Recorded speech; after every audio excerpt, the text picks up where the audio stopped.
মোশাররফ, তুমি একটা কাজ করো, এই টাকা তো আমি ধরবো না, তুমি এই গাড়ির ছিটের উপরে টাকাগুলো রেখে দাও। যাও, ছিটের উপর থেকে ওরা নিয়ে যাবে। সিট দেখে নিয়ে যাবে মানুষ।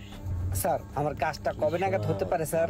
তুমি ওই কার্ডের নাম্বার আমাকে ফোন দিও কাল। ঠিক আছে স্যার। আসসালামু আলাইকুম স্যার, একটু দেখবেন আমার দিকে। হবে তো না স্যার কাজটা? হ্যাঁ, হয়ে যাবে। ঠিক আছে স্যার, থ্যাংক ইউ। আসসালামু আলাইকুম।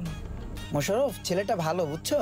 এত ভেঙে পড়লে তো হবে না, আমি আছি তো, দেখবো। শোনো, আমার ছোট ভাই একটা মসজিদে অলরেডি চাকরি করতেছে, বুঝছো? তোমার শরীর স্বাস্থ্য মাশাআল্লাহ ভালো আছে। তুমি কুয়েতে গেলে ওইখানে মসজিদের ইমাম বা খতিব হিসেবে তোমাকে আমি নিযুক্ত করে দিতে পারবো, বুঝছো? তো মাশাআল্লাহ দাঁড়িয়ে রাখছো, ভালো, আলহামদুলিল্লাহ। আসসালামু আলাইকুম। ওয়ালাইকুম আসসালাম। ভাই আমার বিষয়টা একটু দেখেন। হ্যাঁ হ্যাঁ হ্যাঁ, ওটা দেখবো, সমস্যা নাই। নেন, এই টাকাটা রাখেন। আবার টাকা নিয়ে আসছো ইব্রাহিম, তোমাকে কি বলবো? আচ্ছা একটা কাজ করো সোহাগ, তুমি এখান থেকে 1 লাখ টাকা রাখো, তুমি প্রস্তুতি গ্রহণ করো, এমনিতেই তুমি গরিব মানুষ, ঠিক আছে? একসাথে দিয়ে দিও, প্রবলেম নেই। নাও নাও, যাও প্রস্তুতি গ্রহণ।